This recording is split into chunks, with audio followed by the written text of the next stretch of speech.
Bannakibiina kya FDC ab'ekiwayi ky'e Katonga bawaddeyo mu butongole okusaba kwabwe eri akakiiko k'ebyokulonda okugulawo ekibiina ekipya basobole okweyawulira ddala ku bannaabwe ab'e Najjanankumbi. Ekibiina kino ekituumiddwa People's Front for Freedom PFF mu bufunze kyakutambulira ku ngombe egamba nti Freedom for all for freedom, ng'akabonero kaabwe kasimu ey'amapeesa era nga basazeewo langi y'ekibiina ebeere enjeru ne bbulu omukwafu muyite Royal Blue. Enteekateeka ewomeddwamu omutwe abantu 12 nga ssentebe waabwe ye Geoffrey Kenneth Opoka ate ng'abalala kuliko Wafula Ogutu, munnamateeka Wanda Ronald, Ingrid Trinawe n'abalala. Opoka ategeezezza nti amangu ddala nga akakiiko k'ebyokulonda kabaanukudde baakuzaako okutalaaga eggwanga okunoonya emikono egisoba mu 7 egyetaagisa okugulawo ekibiina ekipya. We have done our part.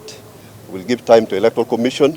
We'll come back for follow-up so that we embark on collecting signatures for registering this party. Munnamateeka Wanda agambye nti basazeewo okukozesa essimu entono ng'akabonero k'ekibiina kyabwe kubanga mpangaza ate nga buli omu asobola okugyetuusaako. Kuba tusuubira buli muntu mu Uganda muno alina essimu at least efaananako bweti era nga buli wanabanga ng'alina gwakubidde nga tumanya buli omu afunye eddembe.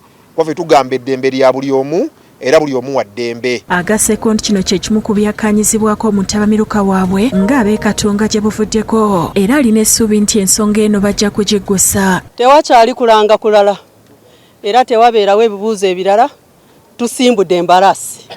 Tujja kutuuka ku buli muntu yenna mu ggwanga. Omwogezi w'akakiiko k'ebyokulonda Julius Mukyongoze akakasizza nti okusaba kwa bano bakufunye era nti baakukwongerayo mu bannamateeka b'akakiiko bakwekenneenye balabe oba ebyetaagisa babituukiriza. Etuuse wano mu registry bagenda gitwala mu kakiiko, akakiiko kajja kutuula kalabe biki bye bawandiise kabaddemu mu ngeri gye bawandiise. Ategeezezza nti tebannafuna bbaluwa yonna esaba kusattulula kibiina kya FDC.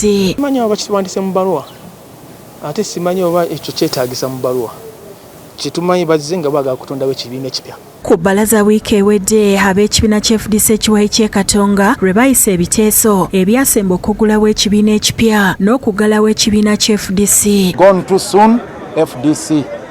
Mukama akuwe ekyumulo ekyemirembe. Kukkiriziganya kutandika omulimu ogw'okuggalawo ekibadde ekibiina kyaffe. It is extremely painful for us that Lukwago, who has put nothing, absolutely nothing to this party, is the person who would want to bury this party. Kyokka banaakulira FDC ekiwayi ky'e Najjanankumbi Patrick Oboya Muriati yabaanokola nti tebalina buyinza buggalawo kibiina kya FDC nga tebakyali kitundu ku kyo. Our colleagues at Katonga have no locus of dissolving the party.